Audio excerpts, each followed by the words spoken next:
c'était que ce mouvement résonne aussi fort à travers le monde, tel un tsunami sur tous les continents. Cette onde de choc s'est propagée jusqu'à atteindre la Côte d'Ivoire, où la drill a choisi son roi, Imra.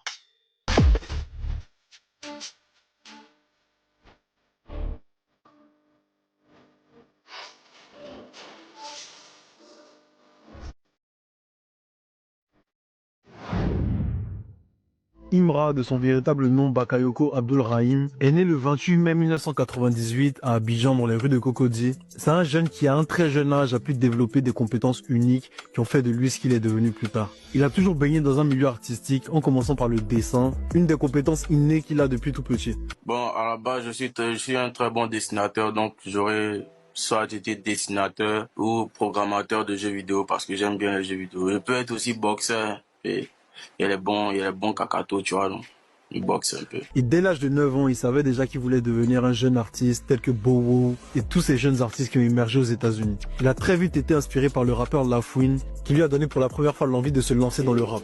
L'artiste qui m'a poussé au rap, moi, c'est La Fouine. Ah!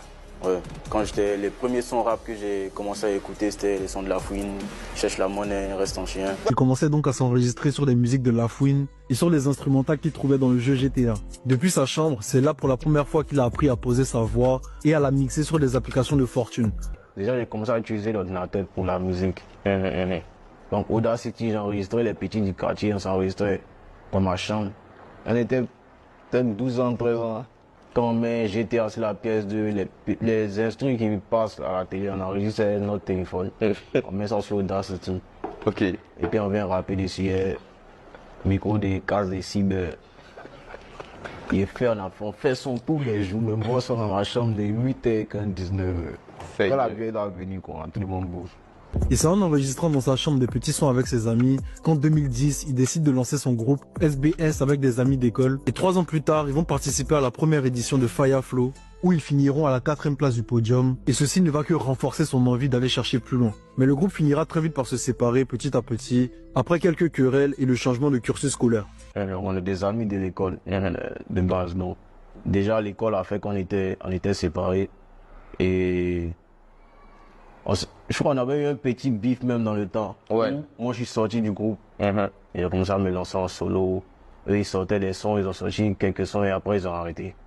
Depuis, c'est resté comme ça. À cette époque-là, Imra avait déjà les prémices de son caractère qui le suit jusqu'aujourd'hui. C'est-à-dire qu'il se mélangeait pas beaucoup, il était toujours dans son coin. Et lorsqu'il a décidé de se lancer dans sa carrière solo, il a réellement voulu montrer à quel point il était différent. Et ceci a marqué le début de son histoire. Le début de sa carrière solo a été marqué par des sons qu'il postait à gauche, à droite, qui étaient vraiment... Il voulait juger.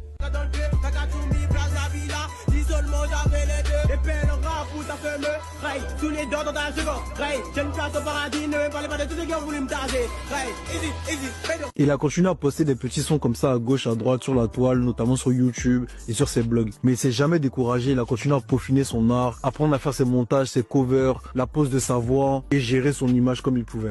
On fait un petit bond dans le temps et en 2017, il fait le buzz pour la première fois auprès du public ivoirien avec le son C'est Mamie, c'est l'auto. Il réitère une deuxième fois en 2018 avec le premier son qui l'a réellement fait percer, Est-ce fou qu'est-ce qu'il dit.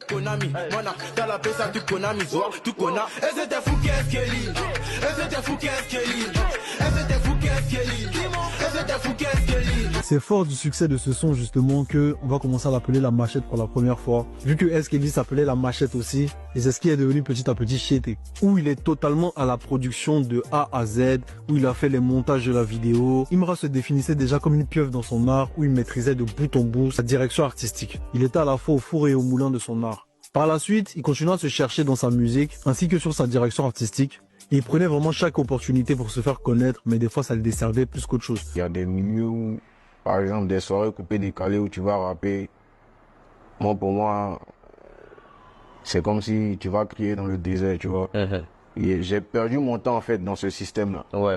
Donc ça fait que ça m'a donné un certain parcours. Et c'est à cette même période qu'il a connu Didi B, qui lui a permis de collaborer pour la première fois avec d'autres artistes africains, notamment de Africa Mindset. Et cette ouverture par rapport à l'Afrique lui est restée d'ailleurs jusqu'à aujourd'hui. Les quelques titres qu'il a sortis à gauche à droite ont été plutôt bien reçus et lui ont permis de se créer un début de fanbase. Et c'est cette même année, en 2018, qu'il a sorti le projet Omega. Et d'ailleurs, c'est sur ce projet que moi je l'ai connu personnellement. Je voyais qu'il trappait de manière saccadée, c'était assez intéressant. C'était la première fois que je voyais un rappeur jeune dans la musique ivoirienne, donc ça me choquait un peu la manière dont il rappait. Et franchement, vu la suite de son parcours, c'était assez évocateur. Comme j'ai dit, Imra a toujours été différent. Et il a voulu marquer encore cette différence qui vient d'un mélange de son environnement Nushi avec un mélange d'influence américaine qu'il a voulu mettre à jour dans la musique ivoirienne. Et c'est ce qui était à la base de Nushia from USA. Nushi from USA. Woo! Yeah. Yeah. Yeah. Look at my Jonju, look at my Jonju, look at my Jonju, yeah. Lot of petu, lot of petu, lot of petu, yeah. À cette époque, il avait totalement changé sa direction artistique et son image avait totalement changé. Il arborait des locks jusqu'aux yeux et il commençait à porter de plus en plus de tatouages. Son mouvement commençait timidement à faire le buzz, mais très vite, ça a commencé à s'essouffler. Cette période était vraiment sombre pour lui et c'est à ce moment que je l'ai rencontré d'ailleurs. À ce moment-là, ça n'allait vraiment pas. Il était un peu perdu, son manager pétait des câbles et c'est là qu'il a connu la plus longue traversée du désert de sa vie. Fin 2019, début 2020, l'arrivée de la drill a tout simplement changé le paysage musical aux États-Unis, faisant émerger de nombreux artistes tels que Pop Smoke, Fabio Foreign, Lil TJ et j'en passe. Et pour Imra, c'est une révélation. À ce moment-là, il pense avoir mis le doigt sur quelque chose et il a clairement pas raté la cible. Très vite, il commence à s'intéresser à cette musicalité et commence à se rapprocher de certains artistes ivoiriens qui surfent sur la vague de la drill, notamment Chekabo avec son single Poetou à l'air, mais également la Pain Industry, ce qui a donné vie au morceau Tchoukou Tchoukou qui a juste explosé sur les réseaux sociaux.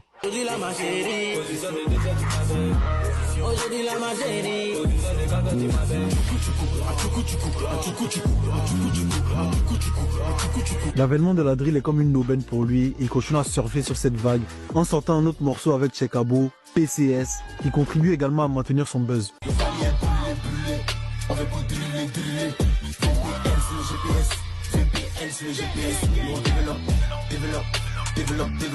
Il continue sur son élan en sortant plusieurs morceaux à gauche à droite. Il décide enfin de concrétiser tout ça le 16 juillet 2021 avec son